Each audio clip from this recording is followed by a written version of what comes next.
Api melalap sebuah kapal besar pencari ikan yang sedang bongkar muat di Pelabuhan Muara Baru, Penjaringan, Jakarta Utara pada Minggu sore. Sejumlah nelayan dan warga panik dan berlari menyelamatkan diri karena beberapa kali terdengar ledakan besar dari dalam kapal yang terbakar. Menurut salah satu anak buah kapal, kebakaran berawal dari aktivitas perbaikan mesin. Namun tiba-tiba terjadi ledakan dari mesin yang sedang diperbaiki dan membakar kapal. Besarnya api membuat dua kapal penangkap ikan yang juga sedang bersandar terbakar. Dua orang teknisi kapal dan satu orang anak buah kapal yang sedang berada di ruang mesin diduga terjebak dan menjadi korban kebakaran.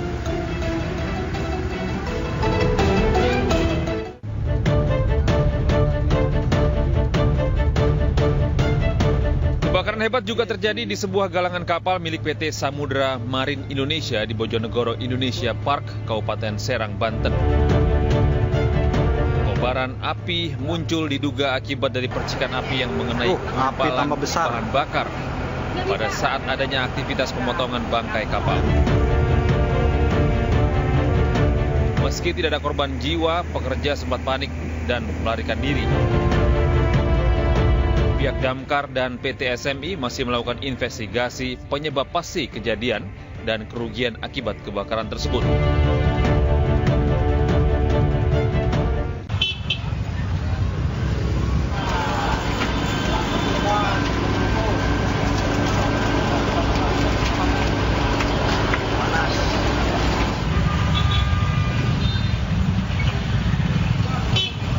Api berkobar di kawasan Ruko Greenfield, Duri Kepa, Kebon Jeruk, Jakarta Barat pada Minggu siang. Ruko lantai 4 yang terbakar menjadi tempat istirahat karyawan sekaligus gudang perlengkapan restoran. Kobaran api diduga berasal dari korsleting listrik. Api membesar dan menjalar ke bagian atas ruko yang berada di sebelahnya. 13 unit mobil pemadam kebakaran dan 55 petugas Damkar Jakarta Barat diterjunkan untuk memadamkan api. Sumber api yang dekat membuat kobaran api berhasil dengan cepat dipadamkan. Tidak ada korban jiwa dalam peristiwa ini, namun kerugian mencapai ratusan juta rupiah. Tim Liputan iNews melaporkan. Pemirsa, kita awali informasi hari ini dari Cikarang, Kabupaten Bekasi. Sejumlah ruko di kawasan Lipo Cikarang terbakar. Ya, ini api diduga berasal dari korsleting listrik di depan klinik gigi.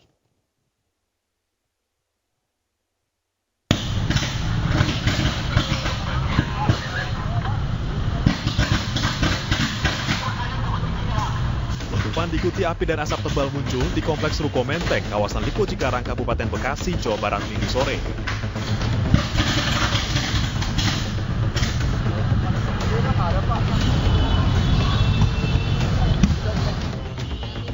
Besarnya api dan tebalnya asap membuat warga panik. Api diduga muncul akibat korsleting listrik di depan klinik gigi. Total 6 ruko terbakar dalam peristiwa ini. Mobil damkar dikerahkan untuk memadamkan api. Dugaan sementara diduga korsleting listrik. Untuk saat ini yang terbakar hanya depan, yang terbakar plafon. Jadi kondisinya di bagian klinik. Oh, bagian klinik, bagian depan ya? Depannya ya. Ada korban jiwa nggak, Bang? Untuk sementara ini tidak ada. Tidak ada korban jiwa akibat kebakaran ini. Penyebab pasti kebakaran masih diselidiki Polsek Cikarang Selatan dan Polres Metro Bekasi. Dari Kabupaten Bekasi, Jawa Barat, Didit Junaidi, iNews melaporkan.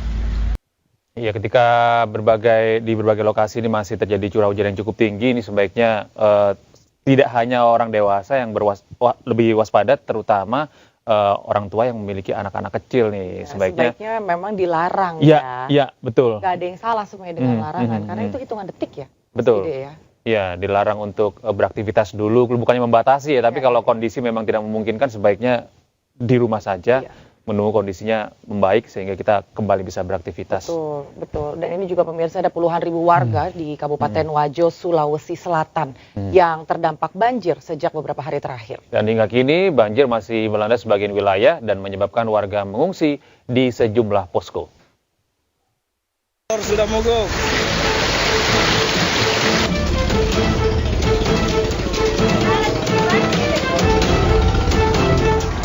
Hampir sepekan, 23.000 warga di 28 desa Kabupaten Wajo, Sulawesi Selatan terdampak banjir. Banjir meluas dan merendam permukiman setinggi 2 meter. Akibatnya, akses transportasi darat terputus sehingga warga harus menggunakan perahu.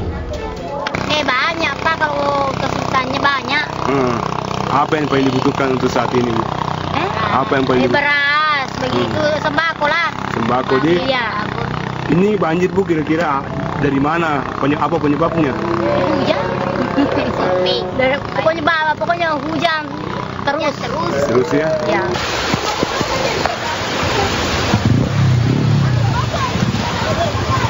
Sementara itu, hujan deras tidak hanya menyebabkan banjir, tapi juga memicu tanah longsor di Kecamatan Barat, Kabupaten Luwu, Sulawesi Selatan.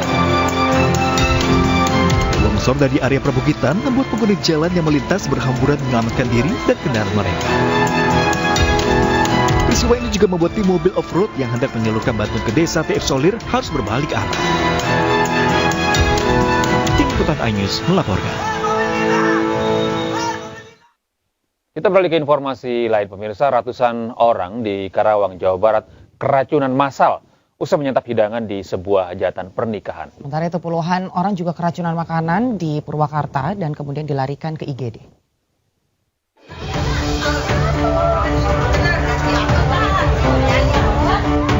Keracunan massal terjadi di Dusun Jati Tengah, Dusun Kudung Asem, Dusun Ciwaru 1 dan Ciwaru 2. Dusun tersebut berada di Desa Sri Kamuliaan, Kecamatan Tirtajaya, Karawang, Jawa Barat.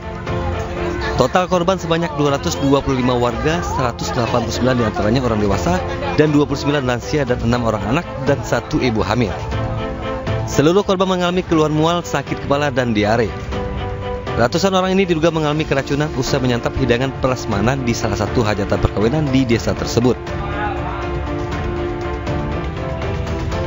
Sekarang ada 145 orang.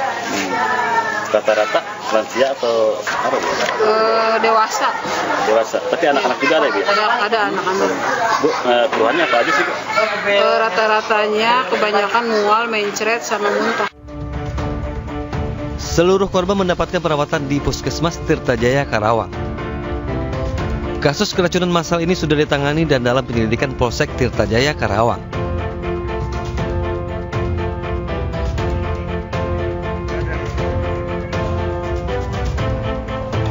Sementara itu, korban keracunan massal di Desa Pasir Munjul, Kecamatan Sukatani, Purwakarta, Jawa Barat mencapai 116 orang. 30 orang dibawa ke IGD RSUD Banyuasih usai mengalami sakit perut hingga melilit, mual, pusing, muntah hingga diare. Setelah mendapatkan perawatan, 2 orang harus dirawat inap karena mengalami gejala serius dan sisanya terutama pasti nyeri perut, nyeri ulu hati, perutnya seperti melilit, ada muntah sampai mencret atau diare. Kayak gitu. Itu sejauh informasi itu. Yang diterima makanan apa katanya, Dok? Gak tahu tadi informasi yang diterima sih katanya ada hajatan seperti sunatan katanya. Nah, untuk informasi yang diterima belum tahu ya makanannya seperti makanan jenis apa dan sebagainya gitu. Masih belum, mungkin nanti ada beberapa yang sampel yang akan diambil untuk kita cek lab lah sebagainya untuk sampel makanannya gitu. Hingga saat ini belum diketahui penyebab keracunan massal tersebut karena masih menunggu hasil cek laboratorium. Dari Karawang dan Purwakarta, Jawa Barat, Tim Liputan iNews melaporkan. Nah, ini ada informasi yang cukup viral di beberapa hari terakhir. Ini gitu agak antara mengenaskan, tapi juga kok agak lucu. Betul. Gitu, gimana ya, Mas? Betul. Kita menyikapi ini jadi bertanya-tanya sebenarnya harus gimana nih? Kronologisnya seperti apa sih kok bisa seperti ini gitu ya. Nah, ini pemirsa, viral seorang pria muda di Cianjur, Jawa Barat tertipu usai menikahi wanita pujaan hatinya yang ternyata seorang pria. Jadi kejadian ini terbongkar setelah pihak keluarga mulai curiga nih dengan gelagat pelaku.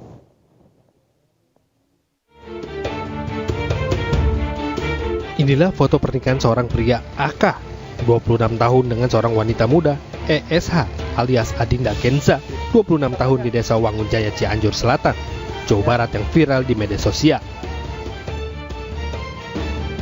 Kebahagiaan berubah menjadi sebuah penyesalan lantaran wanita yang dinikahi AK ternyata pria tule. Terbongkarnya kejadian tersebut berasal dari kecurigaan keluarga mempelai pria dan dari kesaksian orang yang mengenal ESH. Saksi mengatakan bahwa Adinda Kenza adalah nama samaran dan merupakan seorang pria tulen berinisial ESH yang terbukti kebenarannya. Diketahui korban mengenal ESH melalui media sosial selama 1 tahun lebih. Sebelum menikah, AK dan ESH menjalani hubungan beberapa bulan dan pelaku selalu mengenakan cadar dan pakaian syar'i setiap bertemu. Dia bilang, saya sudah gak punya orang tua, sudah mati. Bilangnya, saya gak curiga karena dia pakai muslim. Pakai gamis, disadar. Tujuannya ini penipuan atau pemerasan terhadap keluarga korban. Merasa ditipu, pihak keluarga sempat melaporkan kejadian tersebut. Bahkan ESH juga sempat diamankan di Mapolsek Naringgul. Namun karena iba akan kondisi keluarga ESH, akhirnya keluarga korban tidak melanjutkan perkara tersebut. Dari Cianjur, Jawa Barat, Muhammad Andi Isyan, iNews melaporkan.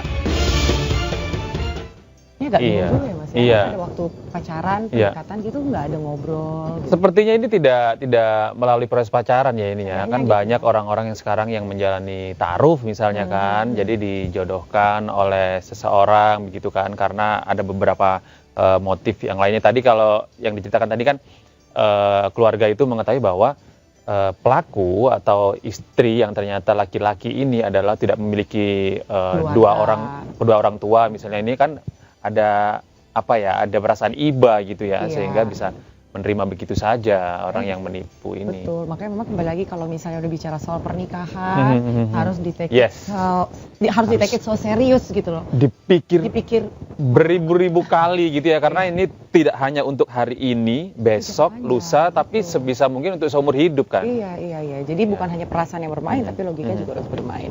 Dan informasi dari Kabupaten Lamongan, Jawa Timur, pemirsa, ini ada seorang siswa sekolah dasar meninggal setelah dirawat selama 2 pekan di rumah sakit. Diduga ini korban jatuh sakit setelah didorong temannya hingga terjatuh.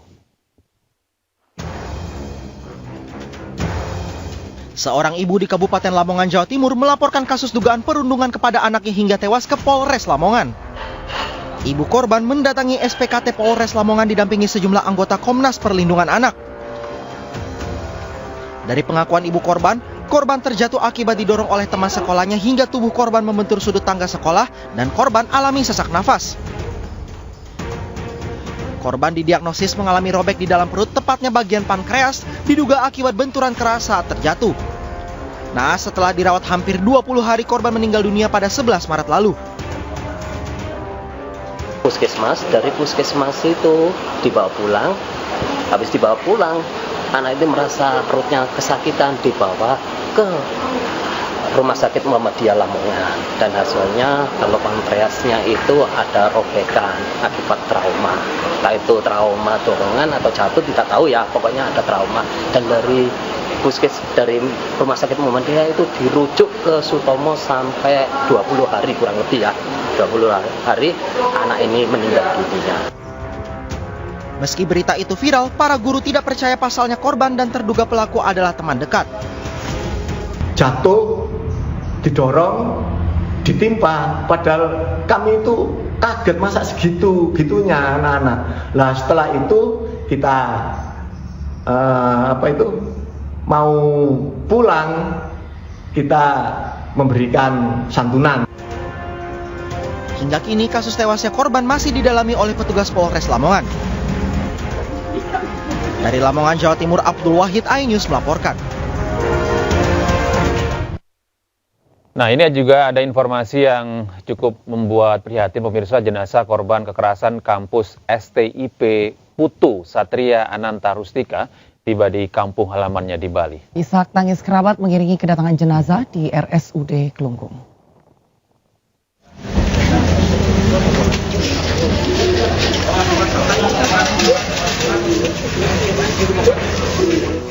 Isak tangis keluarga dan kerabat pecah ketika jenazah Putu Satria Ananta tiba di RSUD Kelungkung, Bali. Ibu korban tak kuasa menahan air matanya saat melihat langsung peti jenazah putra sulungnya tiba di kampung halaman. Jenazah korban disemayamkan di ruang jenazah RSUD Kelungkung sembari menunggu hari baik untuk melakukan prosesi upacara pangabenan yang rencananya akan digelar pada 11 Mei mendatang. Orang tua korban pun berharap kasus penganiayaan terhadap anaknya dapat diungkap secara terang benderang dan hukuman setimpal diberikan pada pelaku yang telah menghilangkan nyawa putranya. Menuntut pelaku setinggi seberat-beratnya, karena itu menghilangkan nyawa anak saya yang begitu kami sayangi. Taruna STIP Putu Satria Ananta Rustika tewas pada Jumat 3 Mei 2024. Usai mengalami lebam di bagian ulu hati akibat penganiayaan yang dilakukan oleh seniornya. Korban sempat dilarikan ke klinik sekolah namun nyawanya tidak tertolong. Dari Kelungkung, Bali, IGD Juli Arsana, iNews melaporkan. Ya baik pemirsa, kita akan menuju ke kampus STIP di Jakarta Utara yang menjadi lokasi penganiayaan salah seorang mahasiswa. Sudah ada rekan kami Ismalia di sana. Selamat pagi Ismalia, bagaimana informasi terkini dari STIP? Ya. Malia. Selamat pagi, Gede, Anggi dan juga pemirsa. Kasus penganiayaan junior oleh seniornya ini kembali terjadi dan saat ini kembali terjadi di Sekolah Tinggi Ilmu Pelayaran Jakarta Utara. Dan saat ini kami berada di STIP Jakarta Utara yang dimana kondisinya untuk aktivitas ini masih berjalan dengan normal dan kami tidak melihat adanya anggota kepolisian di sini. Dan untuk kasus penganiayaan ini juga menewaskan taruna tingkat 1 bernama Putu Satria yang dimana tewas dianiaya oleh seniornya sendiri yang sudah ditetapkan sebagai tersangka berinisialkan TSR.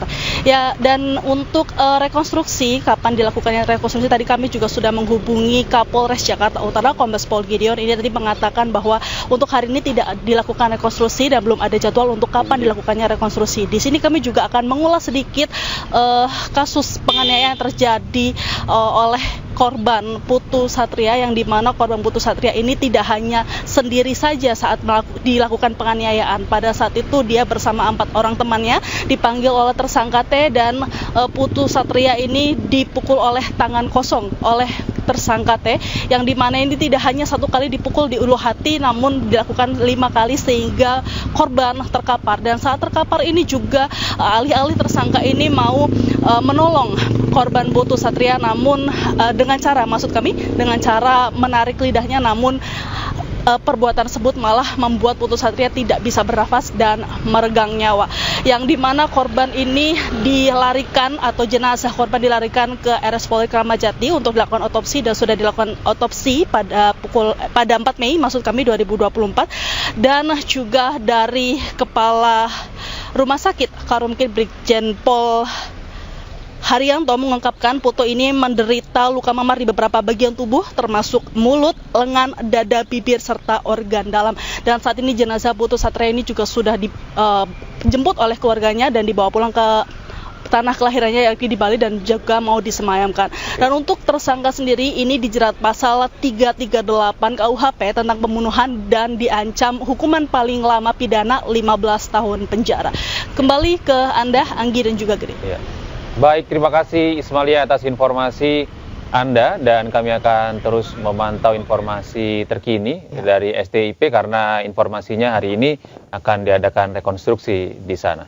Terima kasih, selamat bertugas kembali Ismalia.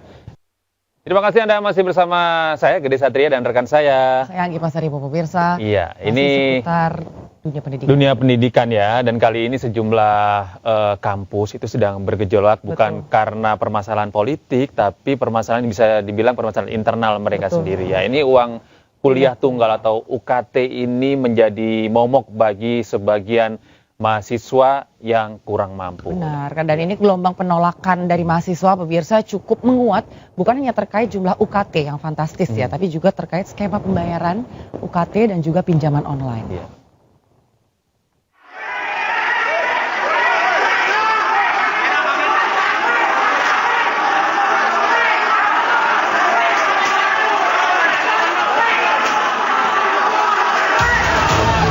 Kericuan terjadi saat ratusan mahasiswa berunjuk rasa di Universitas Jenderal Sudirman, Purwokerto, Jawa Tengah.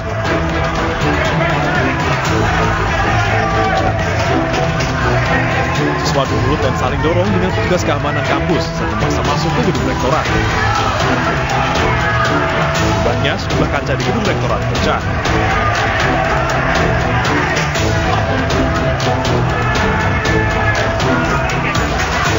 Setelah saling dorong, mahasiswa akhirnya berhasil menerobos masuk ke dalam gedung. Saat itu ternyata rektor Unsur sedang berada di luar kota.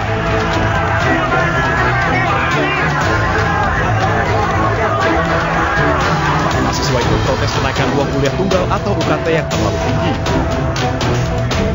UKT tahun 2024 bahkan disebut naik 5 kali lipat dibandingkan tahun sebelumnya. Rektor, gak nemuin kita. Rektor gak tahu di mana. Rektor keluar. Dan tuntutannya apa itu? Kita jelas turunkan rektor. Turunkan itu. Ketika kita tidak boleh kita turunkan rektor.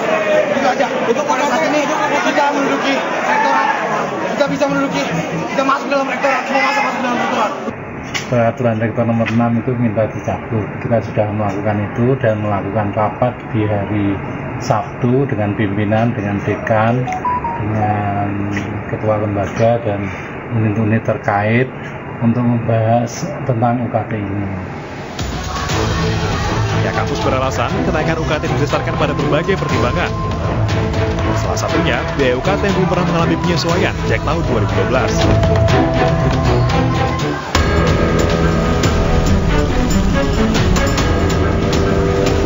Sementara pada Januari lalu, ratusan mahasiswa ITB berdemo di depan Rektorat di Jalan Sulanjana, Kota Bandung. Aksi ini sebagai bentuk penolakan mahasiswa terkait kebijakan pembayaran UKT yang menunggak melalui pinjaman online. Mahasiswa ITB yang terancam tidak bisa melanjutkan kuliah karena memang memiliki tunggakan, dan rektorat memberikan kebijakan untuk dapat memaksa mereka cuti pada semester selanjutnya. Tanpa memberikan solusi konkret, begitu rektorat juga memberikan solusi berupa pinjaman online yang dirasa memberatkan kepada teman-teman mahasiswa. Mereka diberikan pinjaman 12,5 juta untuk kemudian dapat membayarkan pada rentang waktu 12 bulan. Itu sebesar 15,5 juta rupiah, Bapak Ibu sekalian, yang mana itu berkisar pada kisaran 20%. Menurut pihak mahasiswa, ada 93 dari 137 mahasiswa yang masih memiliki tunggakan UKT.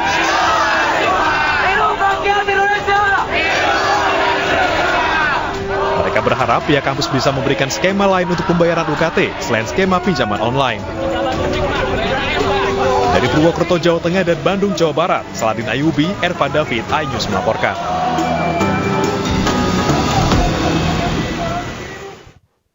Ya, ini uang kuliah tunggal atau UKT semakin melambung setelah diterbitkannya keputusan Mendikbudristek tahun 2024. Betul, dan kondisi ini pemirsa memicu keresahan di masyarakat, khususnya para mahasiswa. Ya. Sehingga muncul pertanyaan, benar nggak sih kalau orang susah tuh dilarang kuliah? Nah, untuk menjawab itu, langsung kita akan membahas bersama Wakil Ketua Komisi 10 DPR RI, Dede Yusuf. Selamat pagi, Mas Dede. Assalamualaikum, Kang Dede, apa kabar? Iya, masih di mute ini suaranya Kang Dede. Boleh di unmute dulu suaranya. Ya. Maaf, ya lagi di bis nih, jadi maaf berisik. Oke. Baik.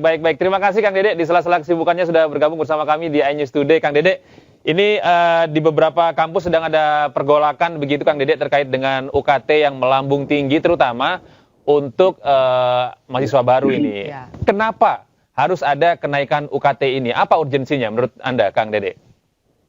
Ya, terima kasih Mas Gede dan Mbak Anggi. Saya juga lagi bertanya-tanya. Dalam 1 tahun terakhir ini banyak sekali permasalahan kampus terkait masalah pembiayaan ya.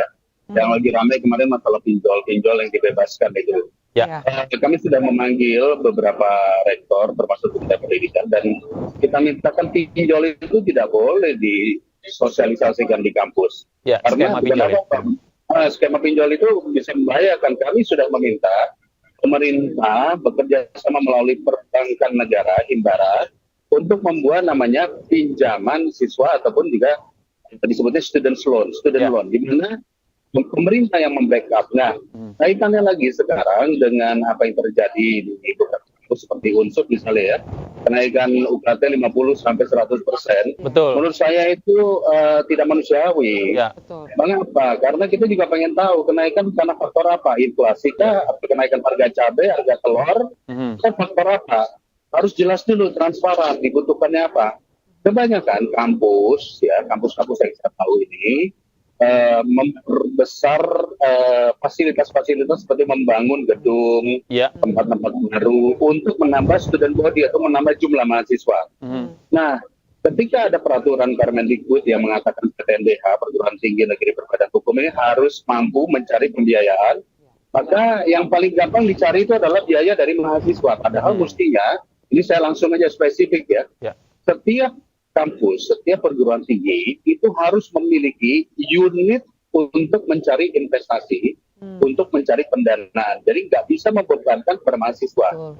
Nah, unit-unit ini bisa berupa profesional-profesional yang tujuannya adalah bagaimana mengerjasamakan apakah riset, apakah aset, ataupun apa juga untuk menambah pendanaan. Nah, kalau dibebankan semua ke mahasiswa, Mas Gede dan Mbak Anggi, ini APK kita, angka partisipasi besar kuliah kita, yang saat ini orang yang mampu kuliah itu hanya sekitar 14-15%. Atau kurang lebih 33% masyarakat Indonesia yang bisa menikmati kuliah. Ini makin kecil lagi, artinya nggak ada yang berani masuk kuliah lagi. Nah, ini tugas, menurut saya tugas negara, bagaimana menyelesaikan masalah ini adalah mengintervensi. Caranya, memberikan suntikan dana kepada kampus-kampus yang bermasalah dengan tidak membebankan kepada mahasiswa. Kalaupun naiknya hanya 10%, 20% tiap tahun, itu masih bisa kita perhatikan. Tapi kalau misalnya naiknya sekaligus jepret 50-100%, menurut saya itu tidak etis. Betul, apalagi karena tadi Kang Dede juga sudah menyampaikan itu bahwa kalaupun memang ada urgensi untuk penambahan fasilitas, jangan sampai itu memberatkan kepada mahasiswanya sendiri. Dalam hal ini apakah nantinya perlu ada peninjauan kembali begitu Kang Dede, atau mungkin langkah terdekat yang akan dilakukan sendiri seperti apa Kang Dede? Baik, kita pasti akan memanggil kembali ya. Kita masih reses. Mungkin minggu depan kita mulai masuk. Kita akan panggil pihak kementerian. Yang perlu kita pikirkan pertama adalah uang kuliah. Kan ini ada BKT, ada UKT ya. BKT itu flat, semuanya bayar sama. UKT itu dipilah-pilah. Antara ada yang tidak mampu, ada yang mampu, dan sebagainya. Nah, pertanyaan adalah, selain dibayar untuk gaji guru, itu dipakai untuk apa sih? Ini kita nggak tahu. Nah, itulah yang transparansi, itulah yang wajib diketahui, sehingga ini bukan mahasiswa yang membayar loh, orang tuanya yang membayar. Orang tuanya juga tahu, kalau saya membayarnya bukan hanya untuk jadi WC atau hanya menjadi gedung saja, tapi membayar pendidikan. Karena kalau kita berbicara pendidikan, yang paling penting dibayar itu adalah mendapatkan dosen-dosen yang baik, memiliki lab-lab yang baik, yang memiliki riset-riset jurnal yang baik. Nah, kalau misalnya kita bilang fasilitas lapangan bola ataupun yang lainnya, itu kan hanya opsional. Jadi ini benar-benar kita harus pahami transparansinya, yaitu digunakan untuk apa pendanaan tersebut. Ya, Kang Dede, ini kita melihat ada beberapa hal yang bisa kita lihat. Kenaikan UKT ini diduga tidak seiring dengan peningkatan infrastruktur di kampus, misalnya soal bangku saja. Ada di beberapa sekolah, tidak di negeri ya, ini di swasta. Ada beberapa kampus ini UKT-nya naik, tapi faktanya bangku untuk anak-anak pun itu justru berkurang, sehingga ada beberapa mahasiswa yang justru lesehan gitu kan untuk kuliah begitu kan, termasuk juga fasilitas toilet begitu yang tidak layak buat teman-teman di kampus ini. Apakah nantinya dengan adanya kenaikan UKT ini bisa dijamin bahwa fasilitas-fasilitas mendasar seperti ini bisa diperbaiki? Kalau fasilitas mendasar sih menurut saya memang penting ya, seperti tadi bangku, toilet, kantin, dan lain-lain, saya pikir penting. Tapi tidak kalah pentingnya juga itu adalah format pendidikan. Format pendidikan itu artinya mendapatkan dosen-dosen yang capable, yang kualitas, mendapatkan narasumber-narasumber ya, terus kemudian berbagai program-program yang sifatnya pendidikan. Jadi ingat sekali lagi ya, pendidikan ini sekarang banyak yang online. Kita dengar ada yang namanya Universitas terbuka itu nggak punya kampus, dia online. Tapi kelulusannya semua sarjananya juga diakui.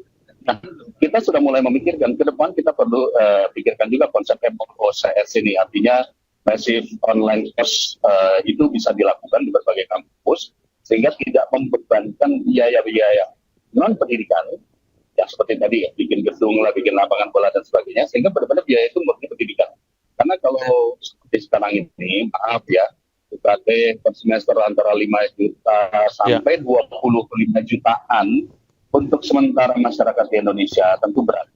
Kita harus cari standarnya, atau ini proyeksi kami lagi, pemerintah menambahkan dukungan pembiayaan yang wajib. Pembiayaan yang wajib itu seperti gaji-gaji dosen dan sebagainya.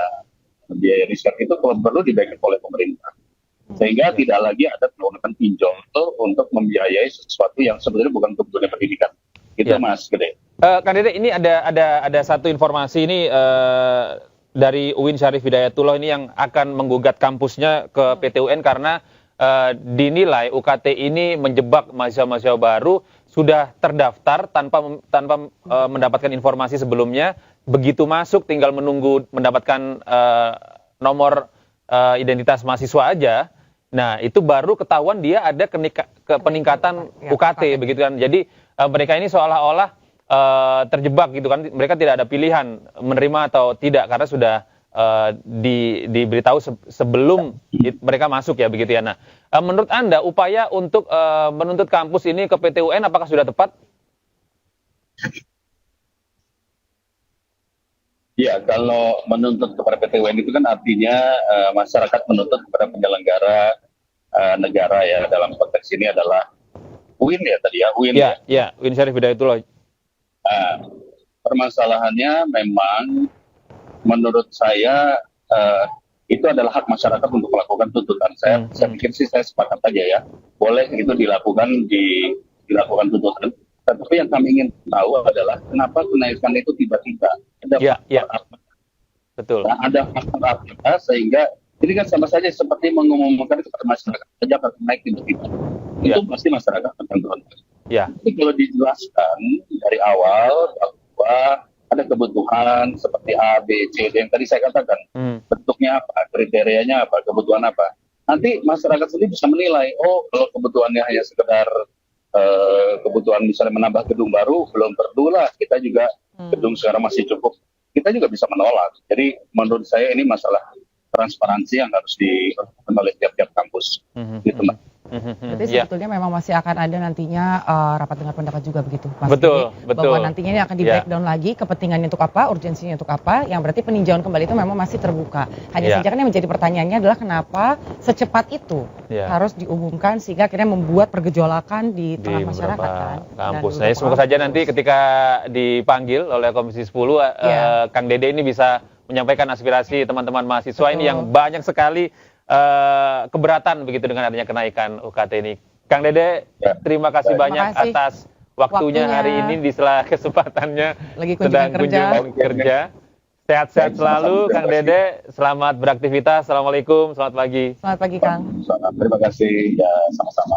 Iya, pemirsa, berikutnya Presiden Joko Widodo menegaskan tidak akan ikut campur dalam pembentukan kabinet Prabowo Gibran. Karena ini menurut Jokowi penyusunan kabinet di pemerintahan mendatang pemirsa sepenuhnya menjadi hak oleh presiden terpilih yaitu Prabowo Subianto.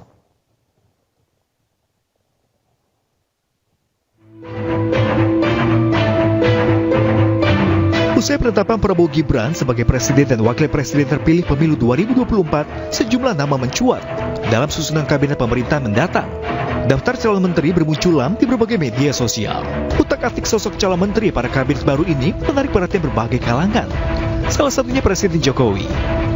Jokowi dengan tegas mengatakan tidak akan ikut campur dalam penyusunan kabinet Prabowo Gibran. Menurut Presiden, susunan pemerintah baru adalah hak prerogatif Presiden terpilih. Lebih lanjut, Presiden menyatakan siap memberi saran bila diminta oleh Presiden terpilih. Kabinet itu adalah 100% hak prerogatif Presiden. Kalau usul-usul boleh, tapi itu hak penuh Presiden terpilih. Jadi kalau minta saran dari Bu Mega gitu, kalau minta saran kan nggak apa-apa kalau minta saran, tapi kalau nggak dimintai saran ikut-ikutan nimbrung lah itu yang nggak boleh. Ya. Sebelumnya, ramai disebut bahwa Presiden Jokowi terlibat dalam penentuan Menteri Kabinet Pemerintahan 2024-2029. Namun pernyataan ini dibantah pihak istana dan menyatakan bahwa saat ini Presiden fokus menuntaskan agenda pemerintah hingga akhir jabatan pada 20 Oktober 2024 mendatang. Tim Liputan iNews melaporkan. Pemirsa, aksi sejumlah pria makan sepuasnya namun membayar seenaknya di sebuah warteg di kawasan Tanah Abang, Jakarta ini viral di media sosial. Iya, ini ironisnya pemirsa, aksi tersebut bukan kali pertama terjadi, namun sudah berulang-ulang dengan orang yang berbeda-beda.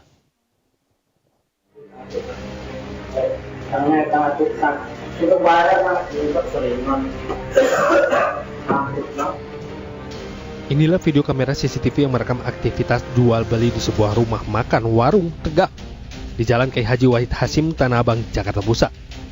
Dua pria yang telah selesai menyantap makan kemudian beranjak dari bangku, di mana salah satunya membayar makanan kepada pelayan warteg. Namun rupanya uang yang diberikan pria tersebut hanya Rp5.000 untuk 2 porsi makanan yang mereka santap. Keduanya diduga merupakan preman setempat. Pemilik warteg enggan berurusan dengan mereka lantaran kerap mendapat ancaman akan dihancurkan jika mempersoalkan aksi premanisme tersebut. Mintanya tuh sehari premannya tuh bukan 1-2 orang, itu bisa 5. Bayangin 5 minta makan sehari 3 kali. Dulu minta uang juga. Kalau nggak minta uang tuh kayak orang gila, ngamuk-ngamuk gitu misalnya. Selain dua pria yang terekam CCTV, rupanya masih ada beberapa pria lainnya yang biasa datang makan dan pergi tanpa membayar. Meski pernah melaporkan aksi premanisme tersebut ke pihak kepolisian, namun sayang hingga kini tidak ada satupun preman yang ditindak. Dari Jakarta, Rani Sanjaya, iNews melaporkan. Ada gitu ya? Iya. Makan aja sepuasnya, iya, juga bayarnya seenaknya, udah bayar seenaknya, ngasihnya nggak sopan lagi, gitu. Nggak bener banget ini nggak. Untungnya nih di beberapa warteg itu sudah ada CCTV ya, jadi mempermudah petugas ini akhirnya untuk mencari para pelaku ini dan akhirnya menetapkan menjadi tersangka karena perbuatan seperti ini memang rawan sekali untuk ditiru, apalagi orang-orang yang memang ya sok-sok jagoan, bisa dikatakan sok-sok jagoan atau preman seperti ini ya. Semoga saja ini dengan adanya nanti ketegasan dari pihak kepolisian ini bisa mencegah aksi-aksi serupa terjadi karena bagaimanapun juga ini orang-orang ini sedang mencari penghidupan, mencari makan dengan keuntungan yang memang bisa dibilang mungkin belum tentu banyak. Ya kan, apalagi diusahakan dengan hal seperti ini. Ya, jadi memang perlu menghargai juga bagaimana orang-orang yang di rumah makan ini mereka effort untuk bangun pagi, nyari makanan dan lain sebagainya. Sementara itu juga pemirsa, informasi dari suatu tempat ini ada ratusan preman sewaan yang menutup paksa kegiatan tambang batubara di Kabupaten Musirawas Utara, Sumatera Selatan. Iya, 2 orang ditangkap karena diduga menjadi provokator.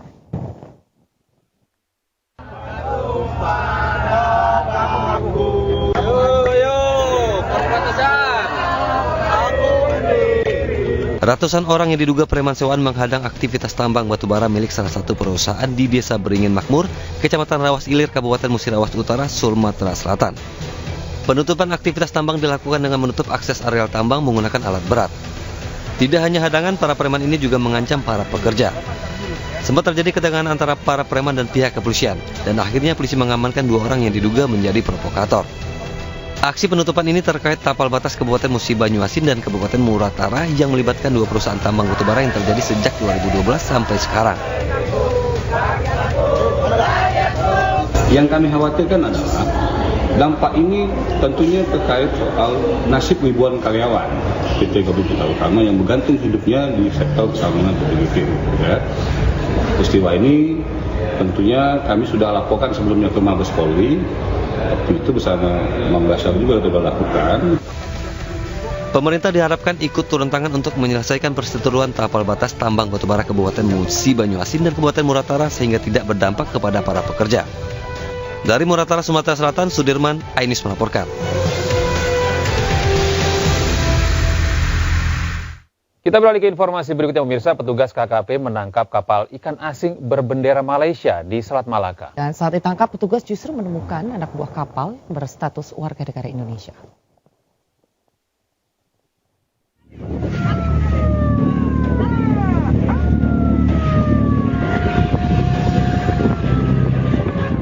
Kementerian Kelautan dan Perikanan berhasil menangkap 1 unit kapal ikan asing berbendera Malaysia di wilayah perairan Selat Malaka yang merupakan zona pengelolaan perikanan negara Republik Indonesia atau WPPN RI 57 pada Jumat lalu.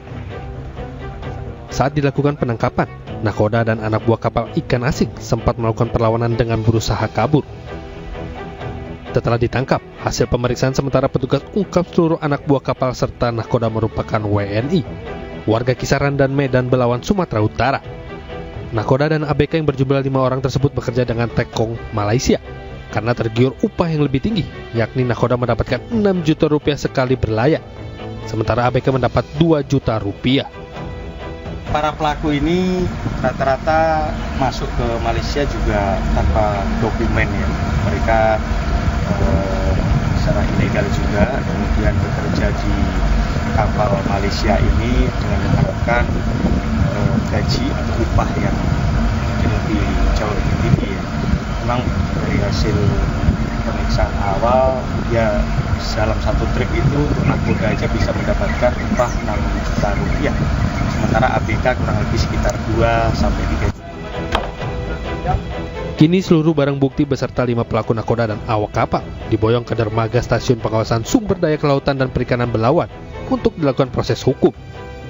Dari Medan, Sumatera Utara, Yuda Bahar, iNews melaporkan.